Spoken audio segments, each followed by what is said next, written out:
33쪽입니다. 구약성경 833쪽 시편 제42편 1절로 5절까지 말씀을 제가 봉독해 드리겠습니다. 시편 제42편 1절로 5절까지 제가 말씀을 봉독해 드립니다. 구약성경 833쪽입니다. 우리가 보통 다리를 떨면 복이 나간다 이런 소리를 들었을 것입니다.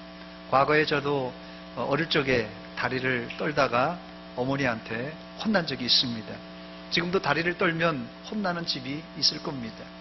그런데 최근 연구 결과 다리를 떨면 불안과 긴장이 완화되고 집중력이 좋아진다는 연구 결과가 발표되었습니다. 또 오랫동안 앉아있는 직장인들에게는 이 다리를 떨면은 하지 정맥류를 예방할 수 있다는 연구 결과도 나왔습니다. 물론 다리를 떠는 것이 한국인의 정서상 좋아 보이지는 않지만 혹시 젊은 사람들이 혹시 아이들이 다리를 떨면 저 사람은 긴장을 지금 풀고 있구나, 혹은 하지 정맥류 예방을 위해서 운동을 하는구나 이렇게 생각하시고 널리 양해를 해 주시기 바랍니다. 이런 증상이 하나 더 있는데 바로 한숨입니다. 한숨을 쉬면 복이 날아간다 이런 이야기를 들어봤을 텐데요. 2016년 미국 스탠포드와 캘리포니아 대학교 공동연구팀은 한숨은 스트레스로부터 인체를 보호하기 위한 자발적인 행동이라는 연구 결과를 이제 발견했습니다. 또 깊은 이 심호흡은 긴장을 이완시켜주고 스트레스를 해소할 수 있다고 했습니다. 더 나아가 한숨을 쉴 때 우리의 이 횡격막이 이게 움직여서 위장 운동에 간접적으로도 효과가 있다고 합니다. 그러므로 누가 한숨을 쉬면 복이 나간다고만 생각하지 마시고 저 사람이 지금 긴장을 풀고 있구나, 또 심호흡이 아주 깊은 호흡이 필요한 사람이구나 이렇게 생각하시기 바랍니다. 놀라운 사실은 정상적인 사람도 5분에 한 번꼴로 무의식적으로 한숨을 쉰다고 합니다. 여러분들이 몰라서 그렇지 정상적인 사람이 5분에 한 번꼴로 한숨을 쉰다고 합니다.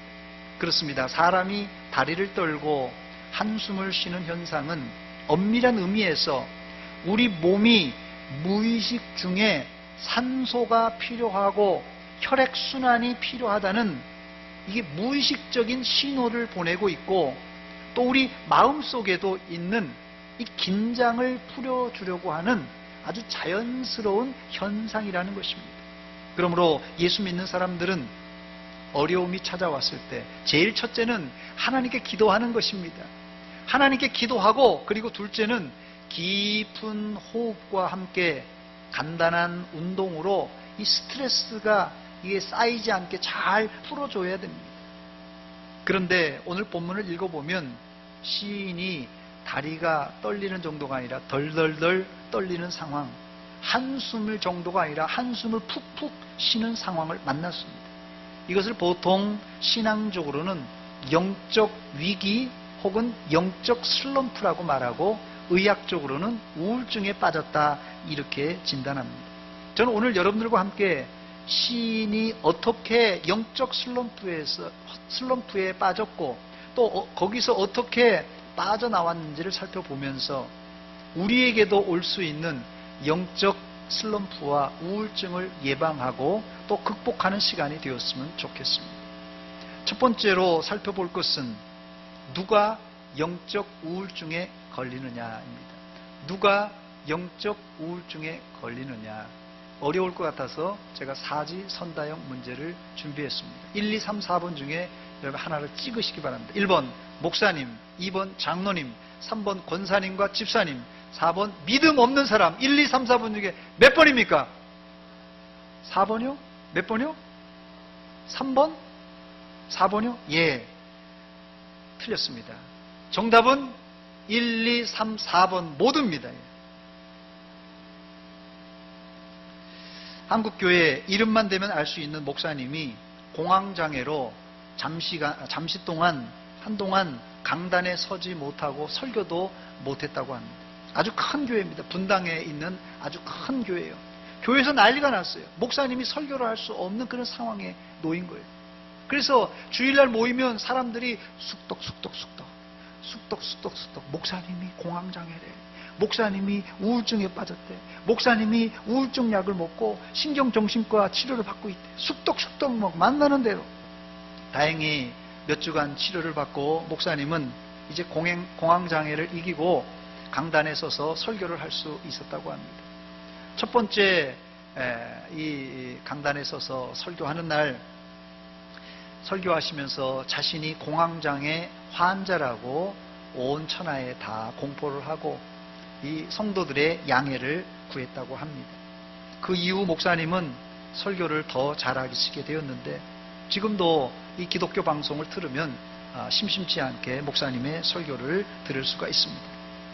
구약의 대표 선지자였던 엘리야 선지자도 영적 우울증에 걸려서 심지어는 하나님 나를 죽여주세요, 자신을 죽여달라고 했던 그런 우울증에 빠진 적이 있습니다.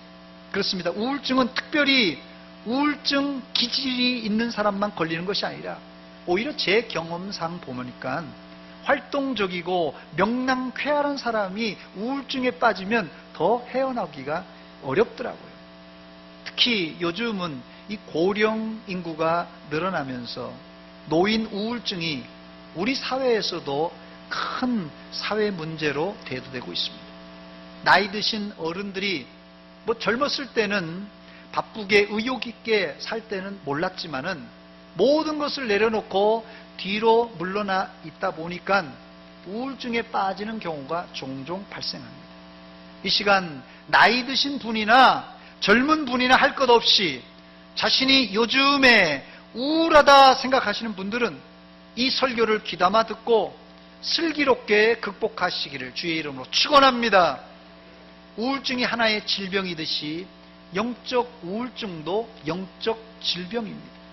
그러므로 웬만큼 훈련되지 않은 사람들은 스스로 우울증에서 나올 수가 없습니다. 본문에 시인도 영적 우울증에 들었지만은 시를 읽어보면은 이 시인이 보통 믿음이 강한 사람이 아닌 것을 알 수 있습니다.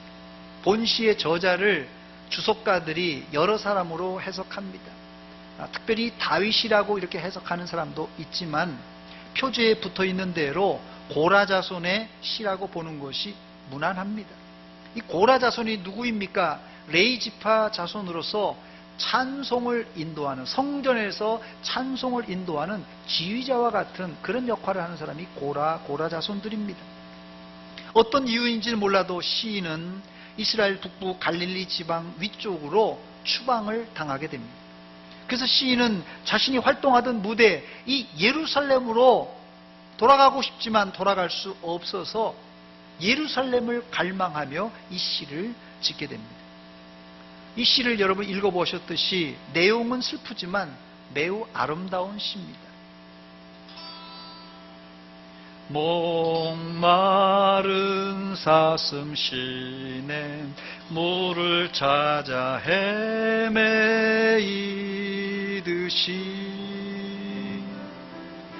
내 영혼 주를 찾기에 갈급하나이다. 같이 부릅시다. 주님만이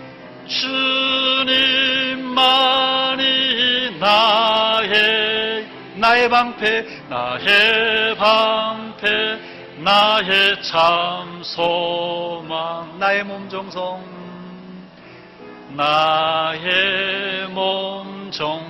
다 바쳐서 주님 경배합니다. 할렐루야. 영적 침체나 영적 우울증에 빠진 분들이 이 자리에 오셨다면 이 설교를 들으시면서 이 찬송과 함께 완전히 치료받으시기를 주의 이름으로 축원합니다. 다시 말씀드립니다. 영적 우울증은 누구나 걸릴 수 있는 질병이라는 것을 잊지 마시고, 여러분 혹시라도 내 마음에 울적하고 우울한 마음이 들면 여러분 그냥 숨기지 마세요. 이거를 갖다가 교회 목사님들에게 또 전도사님들에게, 또 우리 구역장에게, 권찰들에게, 또 구역 식구들에게 나눠주세요. 그렇게 나누면 쉽게 우리가 우울증에 빠져나올 수가 있습니다.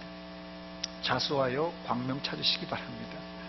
두 번째, 이 시에서 두 번째 중요한 포인트가 있는데요. 마음의 병, 우울증을 치료하기 위해서는 먼저 환자의 상태를 정확하게 진단하는 것이 필요합니다. 먼저 이 시인의 우울증을 살펴보면 원인이 어디서부터 왔냐면요, 외부에서부터 원인이 치고 들어왔어요. 본문에 보면 사람들이 무슨 이유인지 모르지만 시인을 집단적으로 조롱하고 비방하고 있습니다. 본문 3절 말씀입니다. 사람들이 종일 내게 하는 말이 내 하나님이 어디 있느뇨 하오니 내 눈물이 주야로 내 음식이 되었도다 그랬어요.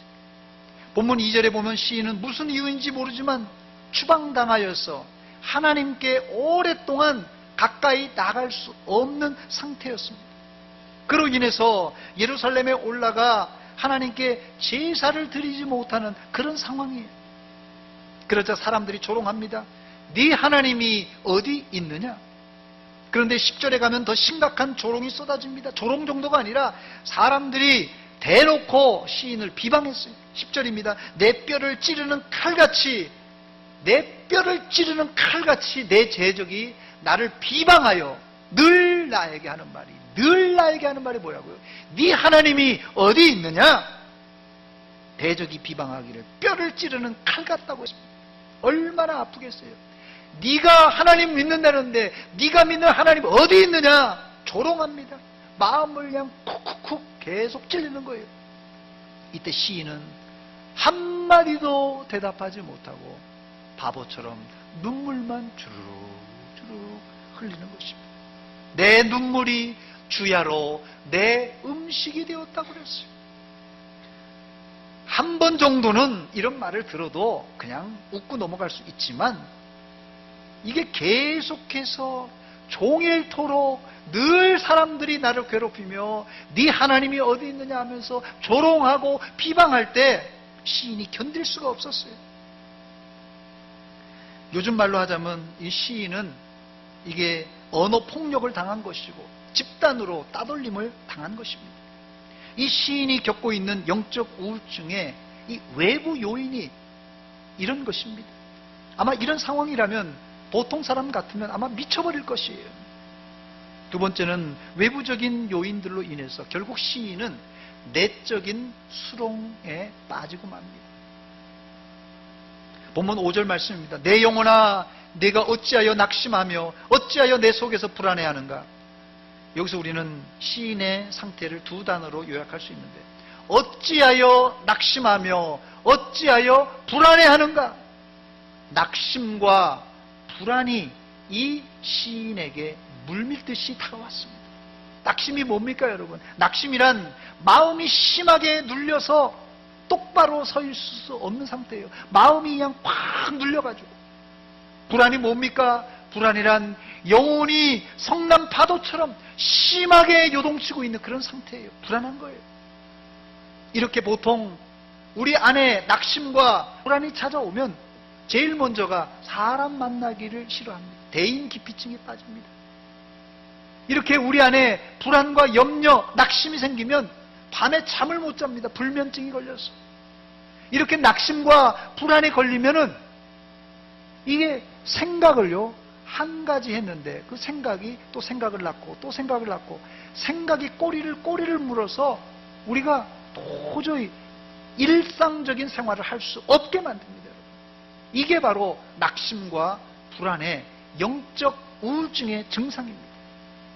본문 4절을 읽어보면 시인은 이로 인해서 이미 마음에 큰 상처를 받았던 것입니다. 내가 전에 성의를 지키는 무리와 동행하여 기쁨과 감사의 소리를 내며 그들을 하나님의 집으로 인도하였더니, 이 고라자손의 이 찬송을 인도하는 이 사람이, 레이지파 사람이 사람들을 하나님의 집으로 가자고 하면서 하나님의 집으로 인도하면서 기쁨과 감사의 찬송을 하면서 그들을 인도했던 사람이에요. 그런데 그렇게 지금 못하니까 그 일을 기억하고 어떻게 해요? 내 마음이 상하는도다. 내 마음이 상하는도다. 속상한 거예요. 속상한 거예요. 그래서 시인이 어떻게 지낸다고요? 다시 3절입니다. 내 눈물이 주야로 내 음식이 되었도다. 전형적인 우울증 증상입니다. 세 번째, 그렇다면 시인은 어떻게 이런 상황에서 영적 우울증을 극복하고 다시 회복할 수 있었습니까? 첫째, 시인은 영적 우울증을 치료할 자는 하나님밖에 없음을 선언하고 하나님께 달려갑니다. 본문 1절입니다. 하나님이여, 하나님이여, 사슴이 시냇물을 찾기에 갈급함같이 내 영혼이 주를 찾기에 갈급하니이다. 시인은 현재 자신의 갈급한 상태를 채워주실 분은 하나님이라는 사실을 알았습니다. 이게 우리에게는 너무 당연한 얘기 아니겠어요? 어려울 때 하나님 찾는 거예요. 뭐 삼척동자도 아는 건 아니겠어요? 그러나 우울증에 빠진 사람이나 갑자기 교통사고나 사건과 사고를 만난 사람, 질병을 만난 사람에게는 당연한 이야기가 아닙니다, 여러분. 사람이 갑자기 어려움에 직면하면요, 뭐 기도하는 것은 고사하고 하나님조차도 잊어버리는 경우가 있습니다, 여러분. 당황되면 그래요. 제가 지난번에도 말씀드렸듯이 저희 어머니가 뇌졸중으로 쓰러져서 응급실에, 중환자실에 들어갔다고 이렇게 소식을 듣고는 제가 정신이 없더라고요. 정신이 없었어요. 그런데 우리나라 속담에 호랑이 굴에 들어가도 뭐만 차리면? 정신만 차리면 살 수 있다는 말같이 이럴 때일수록 여러분 하나님을 찾으시기 바랍니다. 시인처럼 하나님을 갈망하시기 바랍니다. 이것이 영적 침체를 빠져나올 수 있는 최선의 최고의 길입니다. 본문의 시인은 하나님을 갈망하기를 마치 사슴이 시냇물을 찾아 헤매듯이 그렇게 하나님을 찾고 또 찾아 헤매었습니다. 그런데 문제는 사슴이 뭐 이스라엘 가보신 분들은 알겠지만 뭐 이 광야 지역입니다. 사슴이 물을 찾기가 쉽지가 않아요. 너무너무 목말라서 사슴이 이제 쓰러지기 일보 직전입니다. 기도할 때 하나님이 즉각 응답해 주시는 것도 있지만 우리의 기도의 대부분은 천천히 응답이 오기 때문에 이게 하나님이 응답을 해주는 건지 안 해주는 건지 참 답답할 때가 한두 번이 아닙니다. 이것이 시인이 마치 사슴이 시냇물을 찾고 있는 상황과 똑같은 상황이에요. 어느 목사님이 아주 큰 대형교회 목사님입니다. 목회를 하시다가 너무 힘든 일이 있어서 위기를 만나서 이제 어려움에 봉착했다고 합니다. 목사가 어려움을 했으니까 당연히 기도해야 되겠죠. 그래서 작정하고 강단에 나가서 금식하면서 기도를 했답니다. 두 손을 들고 간절하게 기도하는데 기도하는 가운데 마음이 뜨거워지고 또 마음에 아주 잔잔한 평안이 이제 밀려오더랍니다. 그래서 참 강단에서 기도하다가 하나님 감사합니다 하고 눈을 번쩍 뜨고 내려오라고 하는데 기도할 때는 마음에 감동이 있고 편안함이 있는데 눈을 떴더니 기도하는 사이에 문제가 더 악화되고 더 힘든 상황이 봉착된 것입니다. 눈을 감으면 하나님의 응답이 있는데 눈을 뜨니까는 문제가 더 심각해진 거예요. 물론 이 목사님이 간증하는 이유는 응답을 받았기 때문에 간증하는데 여러분 우리가 설령 기도하여 응답을 받는다고 할지라도 하나님은 뭐 도깨비 방망이식으로 뚝딱해서 응답하는 경우가 그렇게 많지가 않습니다. 혹시 우리가 응답이 늦을지라도 여러분들은 낙심하지 말고 끝까지 하나님만 바라보고 기다리시기 바랍니다. 이것이 영적 우울증에서 빠져나오는 좋은 길입니다. 두 번째, 영적 우울증에서 벗어나려면 이 자기와의 대화를 통해 강하고 담대한 믿음을 가져야 됩니다. 자기와의 대화라고 하니까 이 독백을 떠오르는 분들이 있을 텐데요. 이 독백은 자기와의 대화라기보다는 그냥 뭐 넋두리나 혼잣말이에요. 독백은. 반면에 자기와의 대화는 긍정적이고 건설적인 의미가 담겨져 있습니다. 본문 5절의 시인은 속상하고 낙심한 또 불안한 그 자기 자신을 이제 대화를 시도합니다. 이 낙심하고 불안한 자기 자신에게 자기가 대화를 시도해요.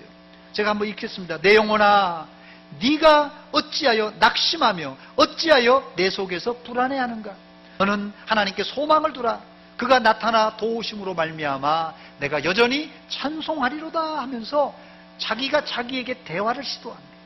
그렇습니다. 자기와의 대화는 단순한 이야기가 아니라 자기를 어떻게 해요? 꾸중하고 있습니다. 내 영혼아, 네가 어찌하여 낙심하느냐? 네가 어찌하여 불안해하느냐? 자기가 자기 자신에게 꾸중을 합니다. 꾸중만 하지 않고 자기를 또 권면합니다. 뭐라고 합니까? 불안해하지 말고 하나님께 소망을 두라. 권면을 합니다. 심지어 자기에게 명령하고 마지막에는 믿음으로 선언까지 합니다. 뭐라고요? 너는 하나님께 소망을 두라. 그가 나타나 도우심으로 말미암아 내가 여전히 찬송하리로다. 할렐루야. 다시 읽습니다. 내 영혼아, 내가 어찌하여 낙심하며 어찌하여 내 속에서 불안해하는가? 너는 하나님께 소망을 두라. 그가 나타나 도우심으로 말미암아 내가 여전히 찬송하리로다. 혹시 이 자리에 영적 침체를 겪고 있는 분들이 있다면 자신과 대화를 시도해 보시기 바랍니다. 이때 자기 자신을 객관화시킬 수 있고 우리가 문제 가운데 빠지지 않게 될 수 있습니다. 그런데 자기와의 대화라고 해서 여러분 아무 말이나 해서 되는 것이 아닙니다.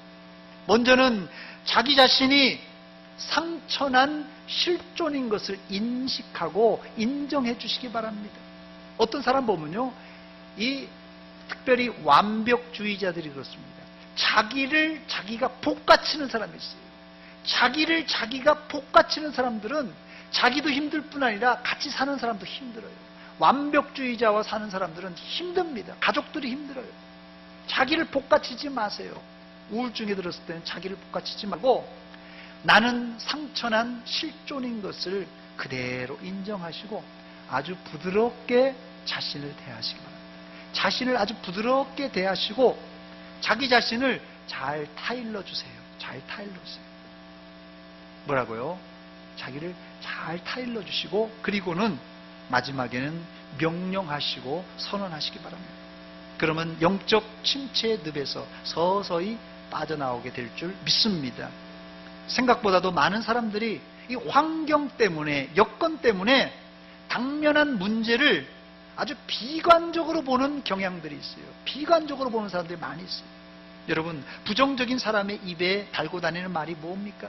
아이고 죽겠네, 아이고 죽겠네, 이거 안 되겠네, 죽겠네, 장사가 안 돼서 미치겠네, 죽겠네, 힘들어서 죽겠네, 심지어는 좋아 죽겠네 그래요. 이거 어쩌자는 겁니까? 부정과 비관에 쩔어 있는 사람이에요. 그렇다면 우리가 어떻게 이런 곤란한 상황 속에서도 나는 살 수 있다, 나는 침체에서 벗어날 수 있다 이렇게 외칠 수 있겠습니까?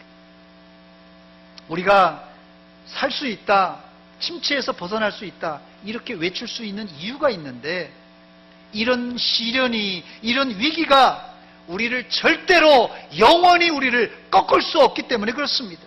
로마서 8장 31절 보니까 바울 사도는 하나님이 우리를 위하시면 누가 우리를 대적하리요? 이렇게 선언했습니다. 또 로마서 8장 38절 39절에 보니까는 내가 확신하노니 사망이나 생명이나 천사들이나 권세자들이나 현재일이나 장래일이나 능력이나 높음이나 깊음이나 다른 어떤 피조물이라도 우리를 우리 주 그리스도 예수 안에 있는 하나님의 사랑에서 끊을 수 없느니라 선포했습니다. 왜 두려워하세요? 왜 무서워하세요? 갈릴리 바다에 큰 풍랑이 일어났을 때 두렵 떨고 있는 제자들에게 주님께서 호통을 치셨습니다. 너희 믿음이 어디 있느냐? 믿음이 작은 자들아, 너희 믿음이 어디 있느냐? 여러분, 두려워 떨고 있는 자신에게 외치시기 바랍니다. 왜 두려워하느냐? 왜 염려하느냐? 믿음이 없는 쫌뱅이 같은 놈아. 또 바울 사도는 극심한 고난 가운데 이렇게 외쳤습니다. 고린도후서 4장 8절입니다. 우리가 사방으로 우겨쌈을 당하여도 쌓이지 아니하며 답답한 일을 당하여도 낙심하지 않습니다. 절대 나는 낙심하지 않습니다. 외쳤어요. 왜 그렇다고요? 어떤 피조물이라도 우리를 우리 주 그리스도 안에 있는 하나님의 사랑에서 끊을 수 없기 때문에 그렇습니다. 두려워 말라. 강하고 담대하라. 같이 부릅니다. 낙심하며 실망치 말라. 낙심하며 실망치 말라. 실망치 말라. 내 소원 이루는 날 속히 오리니 내게 영광 돌리리. 영광의 그날이 속히 오리니 내게 찬양하리라. 할렐루야. 그렇습니다. 영적 우울증에서 벗어나려면 여러분 찬송을 부르시기 바랍니다. 찬송을 부르세요. 찬송을 부르세요. 놀라운 일이 생깁니다. 찬송 부르세요. 할렐루야. 찬송 부르시고 이 영적 침체를 떨쳐버리시기 바랍니다. 다시 5절입니다. 내 영혼아, 내가 어찌하여 낙심하며 어찌하여 내 속에서 불안해하는가. 너는 하나님께 소망을 두라. 그가 나타나 도우심으로 말미암아 내가 여전히 뭘 하리로다? 찬송하리로다. 할렐루야. 사실 극심한 고난 가운데 처하면요 기도도 안 나옵니다. 하나님이란 소리도 안 나와요. 그런데 어떻게 찬송을 할 수 있겠습니까? 그러나 여러분 정신 차리시기 바랍니다. 고난 중에 찬송이 진짜 진국 찬송입니다. 여러분, 바울과 신라는 빌립보 감옥에서 한밤중에 찬송을 불렀어요. 여러분, 채찍에 맞아서 등에 피가 철철 흐르는데 한밤중에 무슨 처량하게 찬송하겠어요? 그러나 바울과 신라는 찬송을 불렀습니다. 여호사박 군대는 모압, 암몬, 마온 이 연합군이 합쳐서 쳐들어왔어요. 죽음의 골짜기에 나아갈 때 우린 죽었구나 생각하지 않고 찬양대를 조직해서 찬송하며 나아갔어요. 그랬더니 신구약 모두 다 기적이 일어났습니다. 할렐루야. 역대하 20장 22절에 보니까 그 노래와 찬송이 시작될 때 여호와께서 복병을 두어 유다를 치러 온 암몬 자손과 모압과 세일산 주민들을 치게 하심으로 그들이 패하였으니 그랬습니다. 연합군이 쳐들어왔을 때 여호사밧 임금은 두려워서 이 큰 무리를 우리가 대적할 능력도 없고 어떻게 할 줄로 알지 못하며 오직 주만 바라보나이다. 주여 살려주시옵소서. 이런 유명한 기도를 드렸습니다.